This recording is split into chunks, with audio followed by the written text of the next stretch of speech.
So thank you all for being here with us at our last workshop for stress and ALS for caregivers. We're thrilled to provide this free series to you in partnership with the ALS Association Upstate New York.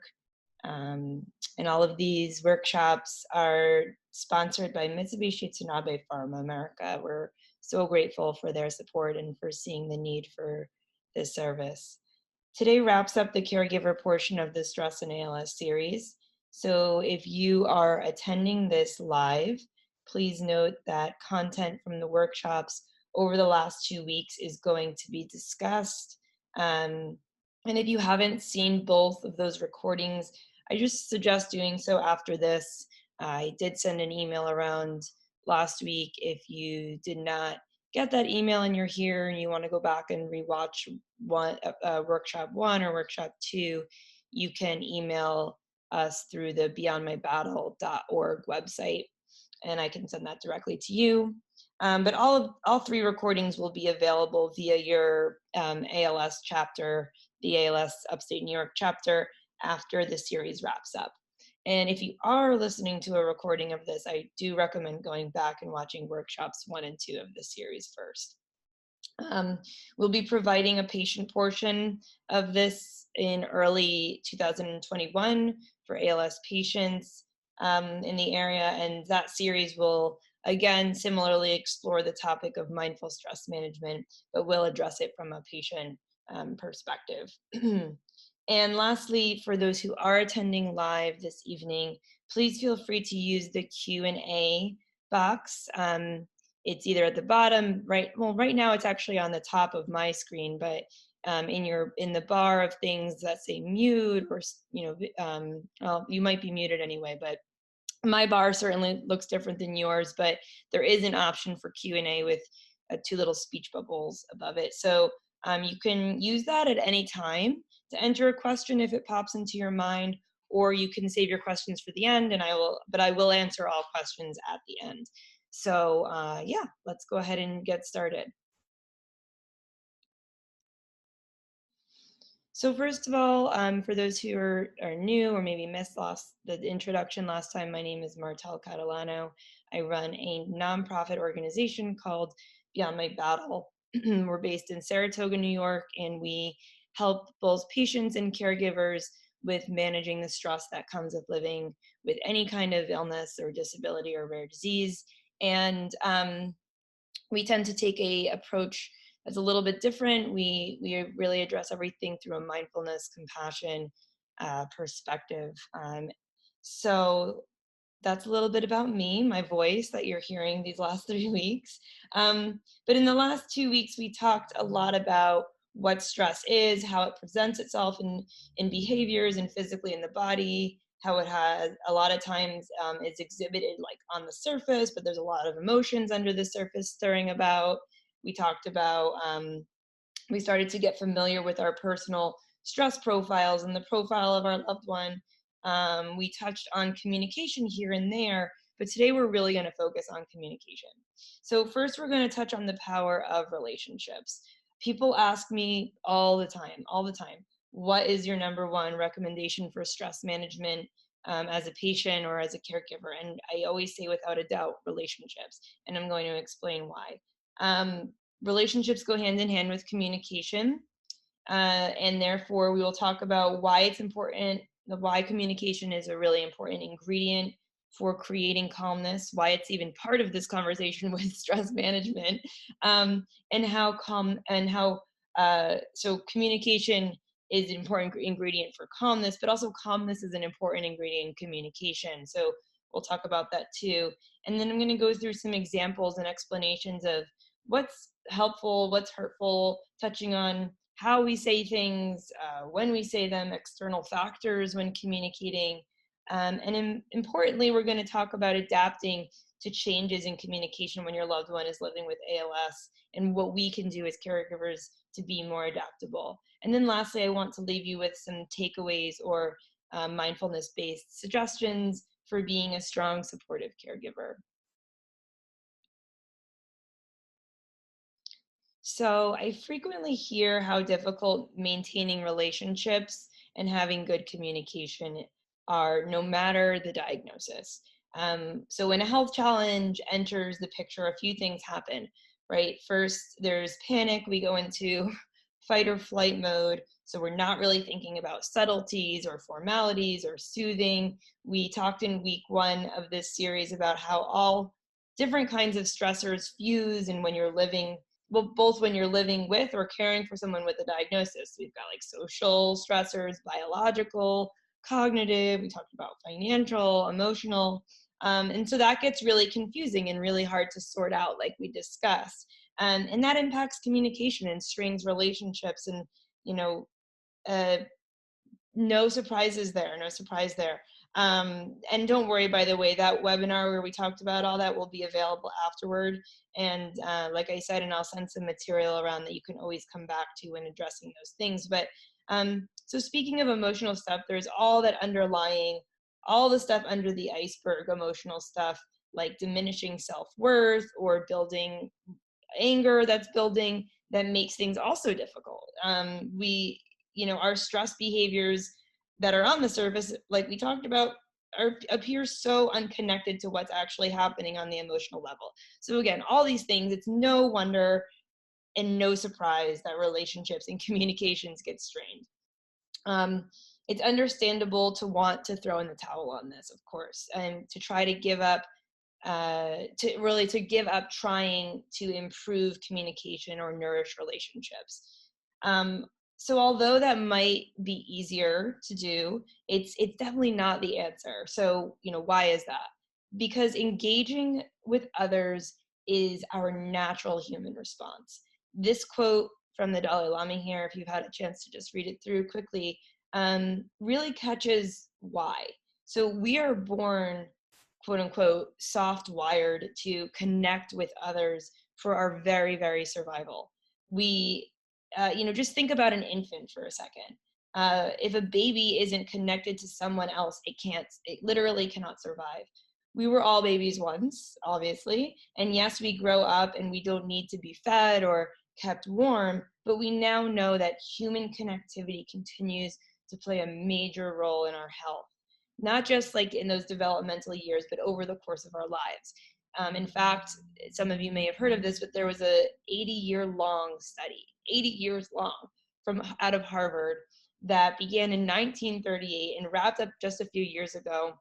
And it found out that our relationships have a powerful influence on our health. Just as important and just as powerful as taking care of our bodies is taking care of our relationships, this long-term study found. So if you take away anything from this webinar series, or maybe I should just say tonight, if you take away anything from tonight, please let it be that your loved one with ALS needs engagement with other people to regulate their stress, and so do you as a caregiver. And more on that when we specifically talk about communication. Humans are social animals, just like that quote explained. We have an enhanced sense of social awareness that allowed us to literally rise to the top of the chain. We're not a species that is the largest, the strongest, or the most threatening. So we all know that other species have relationships, though, right? Like they have tribes, even birds have lifelong romantic partners, but relationships paired with expansive cooperative communication are what make humans this top of the food chain incredible species that we are. So that's big picture communication. That's really zoomed out communication. But smaller picture zoomed in, we know that social engagement is our natural human response when we encounter any difficult situation. But let's think back to, let's think back to babies for a second. What does a baby do when it's scared or unsure? They look to their parent, they make eye contact, and if they don't receive immediate communication from the parent, they themselves make noise. So they look for communication and then they try to communicate too. So relationships and communications aren't just natural, they're not just tied to our health, but they are our instincts. They're our instinct, primal instinct when we encounter stress. So, but communication is complicated. We know it's not just what we say, it's our word choice, how we say things. Again, we're humans, we have all this like intricacy and minutia to our communication. And as we start to set the stage for what we say, um, let's just consider all the facets that are communication. So word choice, that is, fundamentally what we say. But for instance, if I say, what were you thinking? That's very different than saying, I'm wondering why you thought that was okay to do. Could you explain so that I understand? We're going to talk about this more in the next couple of slides, but word choice is obviously super important. But the more subtle things like tone of voice and breaking down why they matter, high pitched or loud sounds, those things trigger our fundamental fight or flight response. Consider next when we are in the next conversation, speaking slower often helps, speaking more deliberately, and perhaps with a softer tone, especially when we're talking about difficult things. Stance and body language. So I'm a big advocate of sitting down when we talk about hard things, even if it's like a little fun debate. The second I stand up, I notice the energy just change, right? And especially if your loved one is in a wheelchair, I can't recommend sitting down as much as possible. I mean, I know we can't always be sitting down and be at eye level, but I do recommend sitting down when speaking with them, and in difficult conversations in general, as much as possible. Someone standing over us is instinctually interpreted as threatening. So gestures, big gestures also do the same thing. So I try to personally place my hands on my lap whenever I can. I talk with my hands, as I'm sure many people here do. You're a hand talker. And if you're a hand talker, just think about the scale of your gestures, perhaps the next time you are talking with your hands. Are they really big and like I said, threatening, or maybe we can do, smaller, softer hand gestures. Facial affect is a big one, which is really in the same vein as gestures, but really focusing on our face. So big affects on the face, like big eyes or a clenched jaw. These things can signal distress. So try checking in with your body to release tension, just even in your face. A furrowed brow, that's something I happen to do all the time. And that's because I'm visually impaired. I'm always furrowing my brow to try to see something better, but I know that gives off this interpretation in a conversation that I'm confused or I'm angry, so I'm consciously often softening my brow line. And eye contact. So eye contact, of course, shows that you're listening and connecting with the other person. And just listening in general, we can show that in additional ways than just eye contact. So we can use eye contact as one of those ways, but other things we can do to indicate that we're listening are repeating back parts of the conversation that someone said, or nodding is an effective way of showing that you're listening too. Of course, just listening, active listening is the real takeaway here. It's part of communication. So now getting into the word choice, the things that we say and how important they are. I'm going to start with the hurtful things. I'm going to go, I guess, bad to good, but please don't interpret any of this as bad because it's all a learning experience. But let's just talk about the way we say things from a word choice perspective. So here's just a few examples of common things that get tossed around when speaking to someone with a health condition, whether it's ALS or not. But we have here an example first of comparison, which really we hear discredits the struggles of the person, whatever they're going through, whatever they're expressing, physical or emotional. So saying other people have it worse than you, or somebody that or other people are dying right now, it's not really the most helpful thing to say. Secondly, I'm sorry, I lost my train of thought. We have this pick yourself up dialogue, which insinuates disappointment oftentimes. So the suggestions are always well-intentioned, right? But they can be perceived, by the person as overwhelming. the same goes for this, if I were you, I would do, whatever it is. It really conveys that you think they're perhaps not doing enough, or that they haven't thought of it. Things like, and a simple word change might work here. So um, saying, perhaps, "I'm sure you've heard of this before, and if you haven't, I apologize, but have you considered, dot dot dot," versus, "If I were you," or, "You should try this."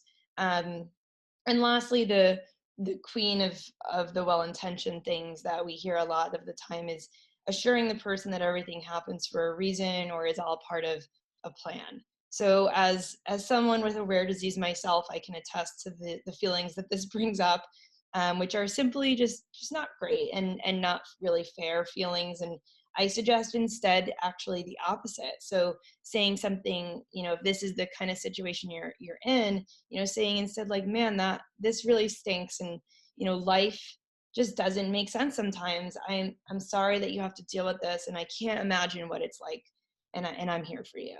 So oftentimes we say things like, "Everything happens for a reason," more for ourselves, to comfort ourselves and the other person, and that's okay. But we can really try to move these things around and change the way that we say things. So, and one last thing, I really want to, I know that it sounds like I'm focusing on the bad here, but I hear this a lot from all kinds of patients, and it's that um, we don't want to necessarily have news about our disease sent to us. Again, well intentioned, but and maybe your loved one has indicated that they like this. But generally speaking, I would say, always ask first. And again, going back to assumptions from last week, we should never assume that either A, this is what someone wants, and B, that they haven't taken the steps to be informed themselves, right? So always asking.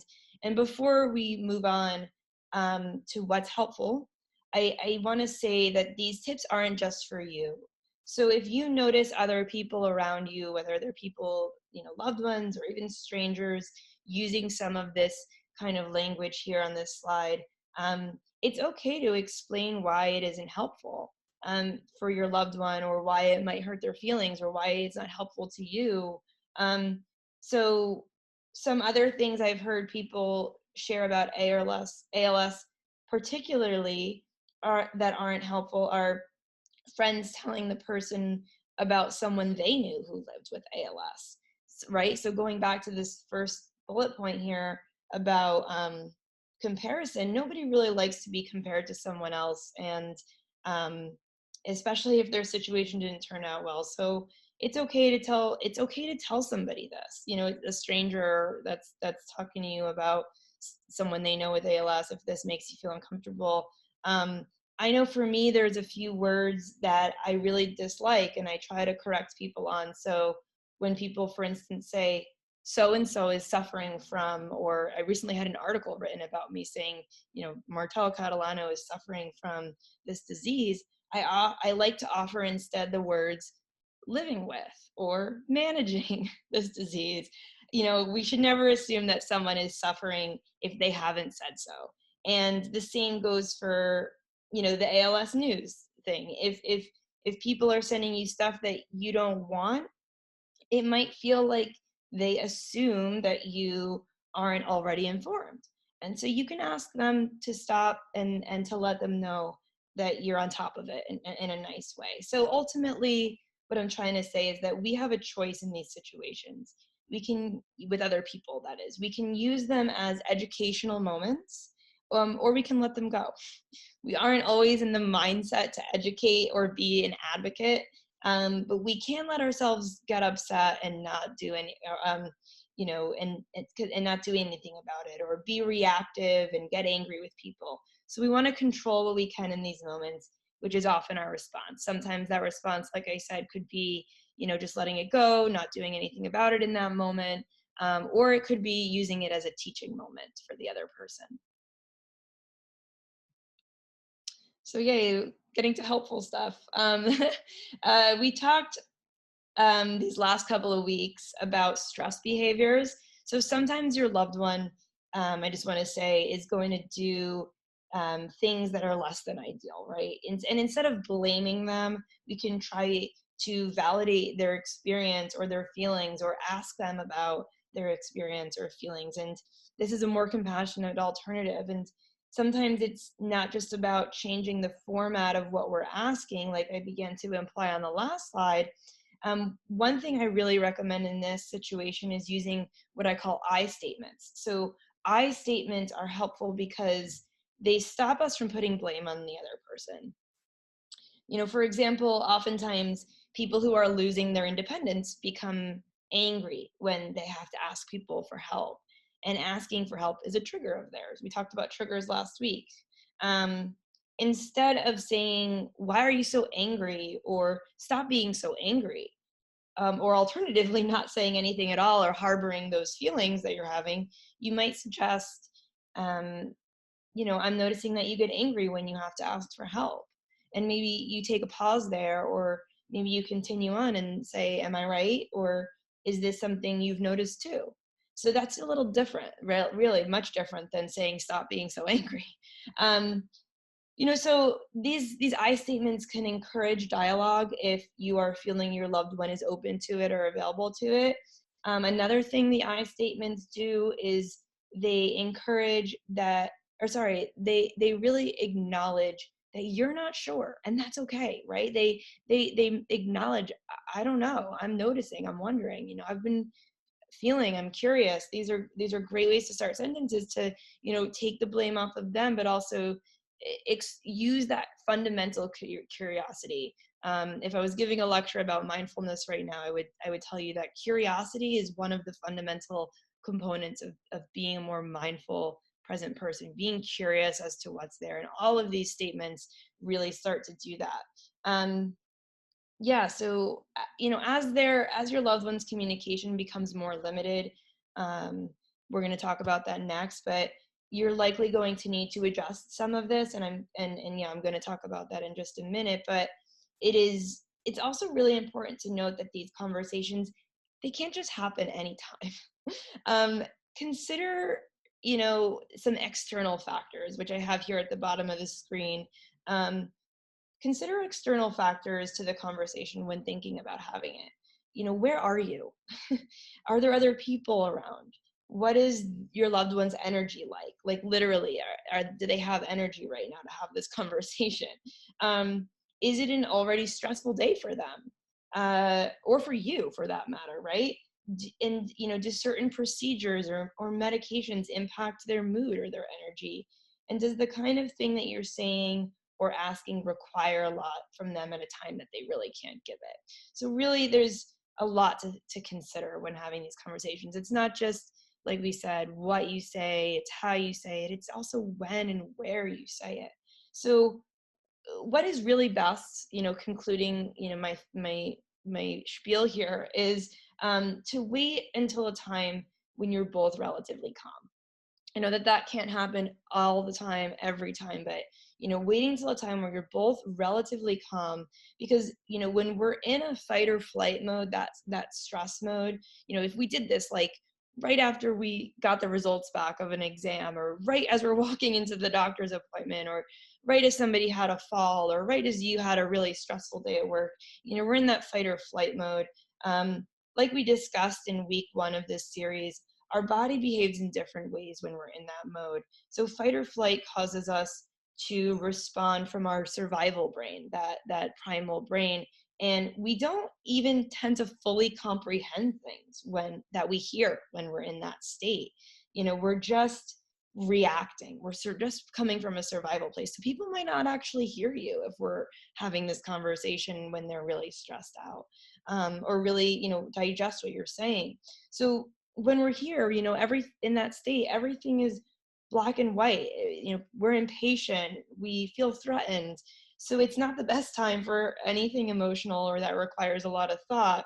Um, being calm, being calm allows us to respond from our learning brain, that higher brain, that evolved brain that we have as human beings. Here we can see things big picture, we can think in the gray area, we can feel our emotions and express our emotions. So it's really better to consider those externalities and to create a calm environment as much as possible when having difficult conversations, especially. So, adapting to the changing communication in your life. I want to place just a little trigger warning here because we're going to now get into like the loss of speech and all that. So I guess, if you feel like it, taking a deep breath and just centering ourselves for this conversation, part of the conversation, just knowing that we're learning and we're benefiting, hopefully our relationships and our loved ones too. But communication, generally speaking, is reciprocal. And there is an expressive and a receptive person involved. But in the world of ALS, of course, the flow of communication might be changing. Might have already changed for you. It might be changing now. Might not yet have changed yet, but that's just the nature of this condition. And so while you can still hopefully communicate in the same way to your loved one, and your loved one can still, hopefully understand, their ability to produce language may change, or may have already changed. So when that expressive role changes, um, oops, sorry. When that expressive role changes, as it can for your loved one, it takes a toll on you as the caregiver. When you're used to a flow of back and forth, naturally, and it's hard for the person. Certainly hard for the person with ALS to lose that ability for sure. But it's also hard for you as the caregiver to adjust and to take on more of the expressive role. So it can be exhausting, I'm sure, to take on this or adapt in new ways. And learning new technologies on top of all the other stressors that we've been discussing the last few weeks is so much. I read an article from an ALS caregiver recently that said it was like trying to, I think she said, use the expression, stack marbles on top of each other. It's just so hard, and so changing so fast. But in the patient portion of this webinar, we're going to talk to ALS patients about adapting and adaptation from their lens. But from your lens, as the caregiver, I want you to know it's just as valid. You're adapting too. And adapting is not just for their benefit, but for your sanity. Adaptation, if you think about it, is really the antidote, or the opposite of expectation, which we mentioned in the end of last week's webinar. We can't expect anything to go a certain way in life. A major part of any mindfulness practice is not being rigid.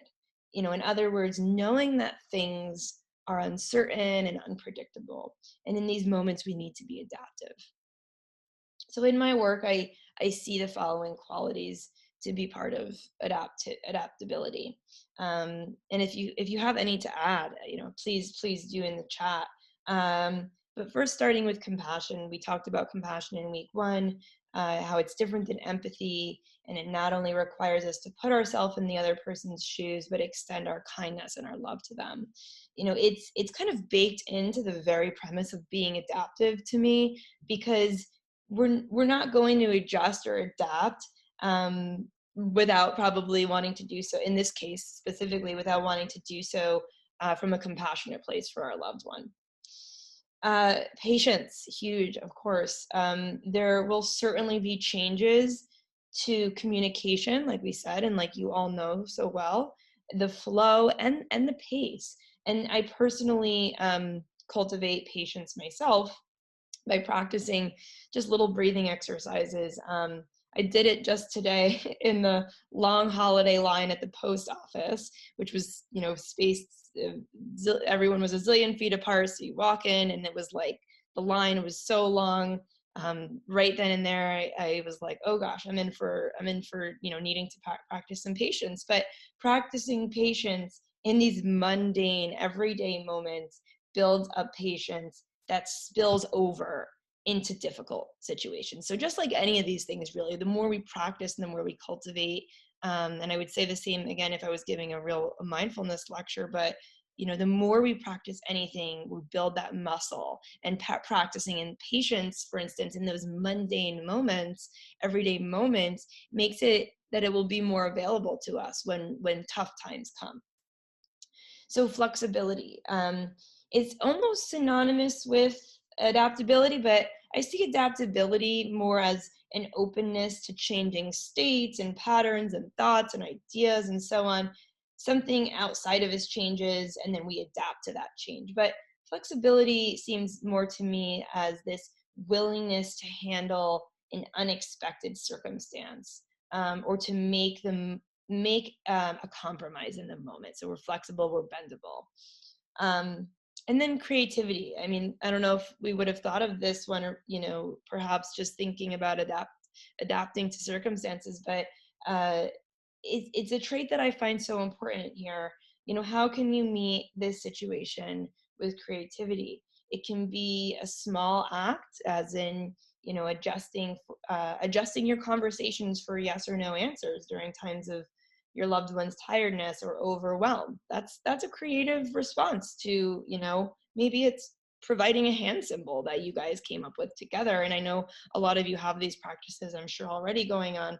But think of that as, creative, and that's something that you have to, yeah, creatively infuse into your life. I mean, something bigger picture, that I know happens with ALS is, trying to encourage your loved one to use a voice recording device early, or record their favorite stories or their favorite jokes if they like jokes, so that they can always tell them, in the future. Or thinking of new ways to do old things, just generally speaking. There's so many different ways to be creative. So, and then lastly, some final caregiver specific takeaways.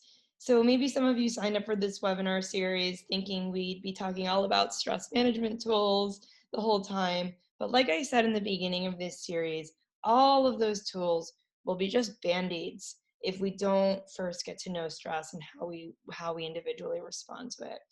I always say to people, you can do all the yoga in the world or eat the perfect anti-inflammatory diet and practice lots and lots of breathing, but without the insight we've worked to gain these past 3 weeks, we won't be able to truly sustainably manage our stress. It's like, because so much is below the surface, we have to dig down and access that.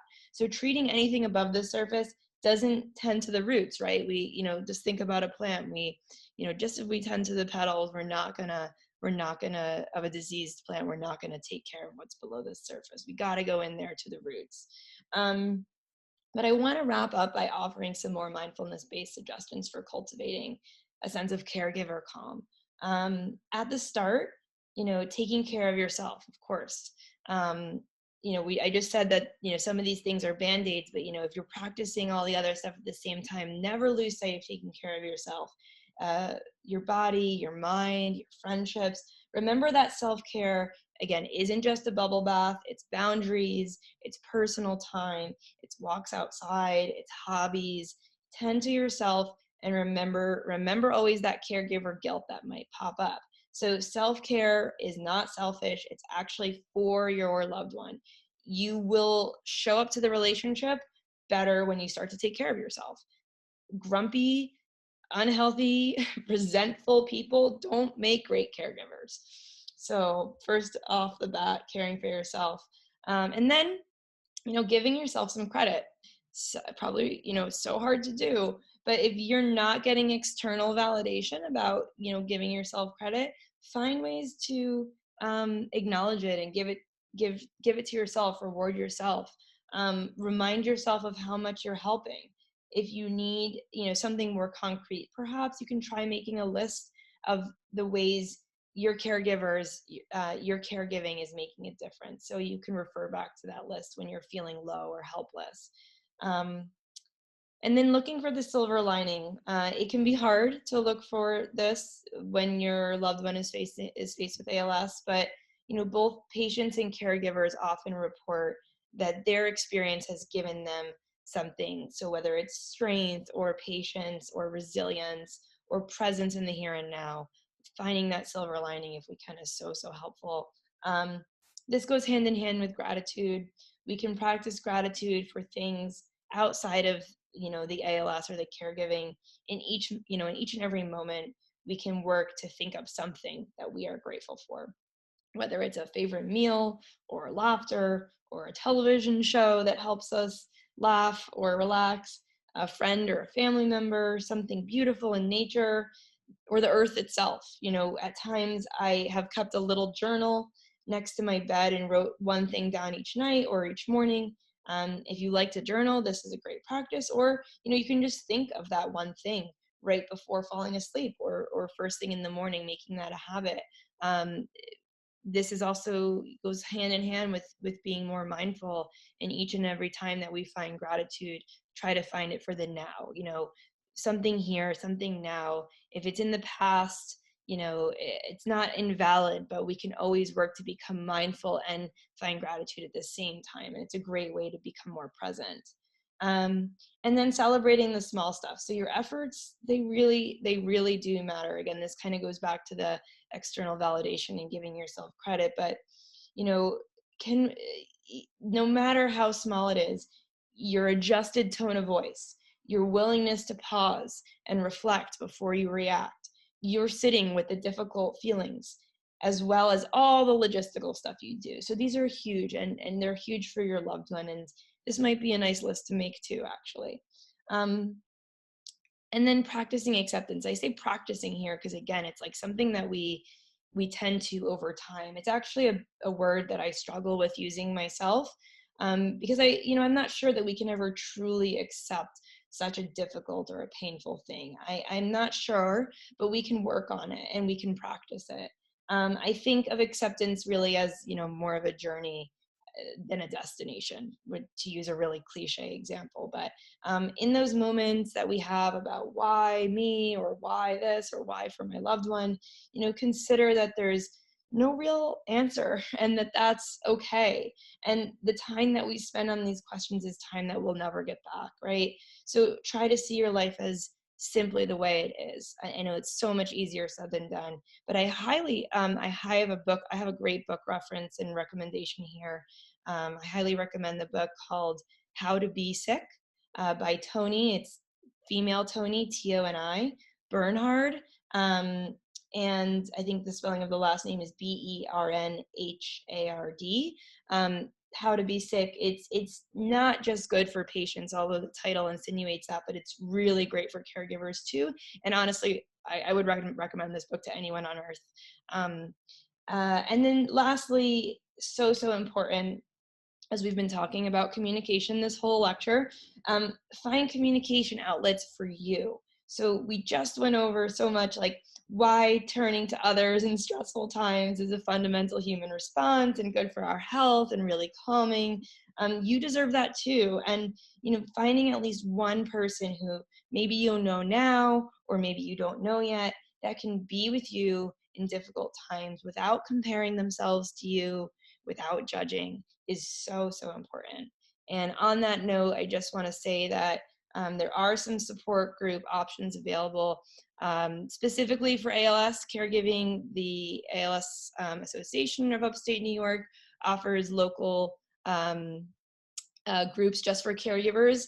I want that takes place on the second Thursday evening of every month, and in order to sign up for that ALS specific group, you can reach out to their office, and to sign up for one.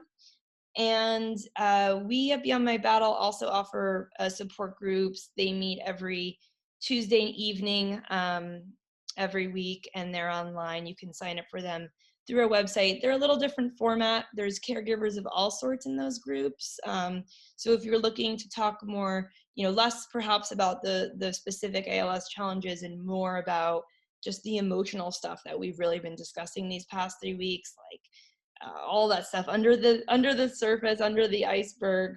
That's what this group is for, and it's a diverse environment that is not just ALS specific. But let's open it up now to some questions and answers. Oh, we got a great comment actually earlier in the presentation. similarly, going back to the potentially hurtful things to say, in the same vein as everything happens for a reason, hearing "I'll pray for you" is also a tough one to hear. Yeah, absolutely. Let me know if there's any questions.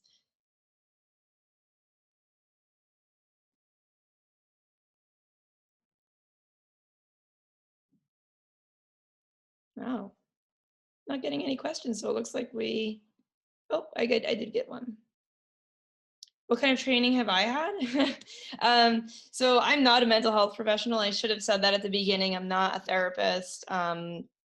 Or a psychologist, but I am a mindfulness teacher. I studied yoga and meditation and mindfulness-based stress reduction over the last, I don't know, almost 10 years. Um, and I have a rare disease myself, which I actually should have mentioned in my introduction. So I am part of this community and have specifically trained in mindfulness. Oh, thank you so much.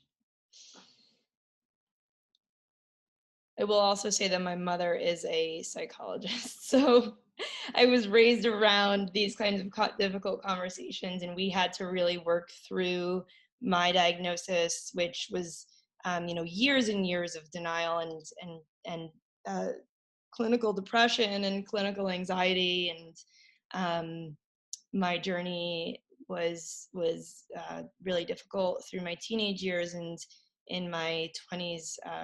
You know, I have to give my mom a lot of credit, being a mental health professional, playing a role in that, but was really able to become, really examine what was going on and learn about it more and try to help people. When will tonight's slides be available? I will try to get these around by the end of the week. It's a little bit of a process to export the video because it's a big file, but we will get them in the same Dropbox folder, and I will reshare that folder with everyone. I'd also probably like to follow up with just a quick, potentially an exercise or two that might be useful to everyone in their mostly the stress profile stuff, getting to know your stress profile, um, and anything like that. But I'll try to get that all around by the end of the week. Anything else? Oh, besides books, are there any special helpful movies you've seen? Good question.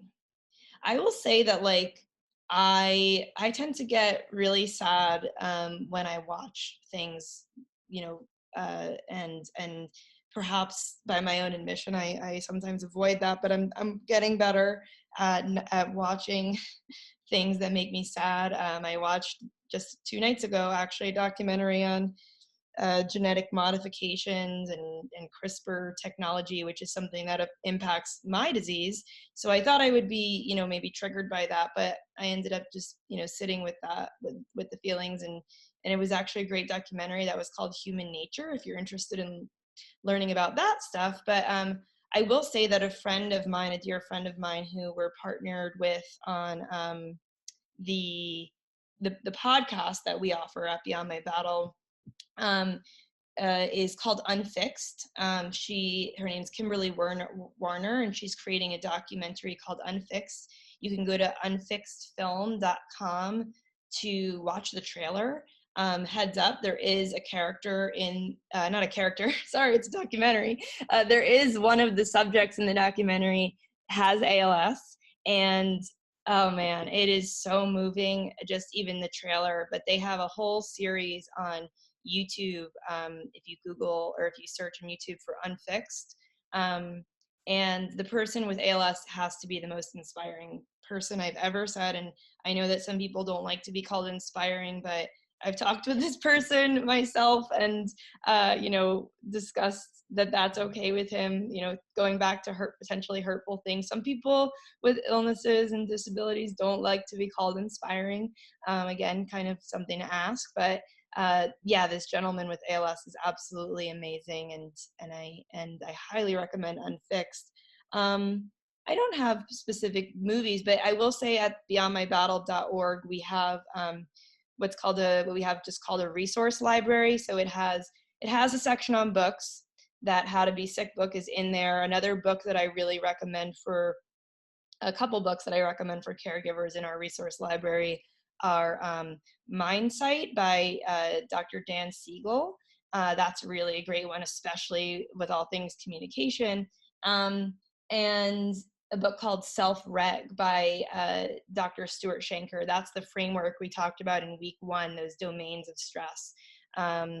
And those are some other great books, but we have a video section in the resource library too, and there's just short videos, not full-length movies or anything. But yeah, I don't know a ton of full-length features that I would recommend personally.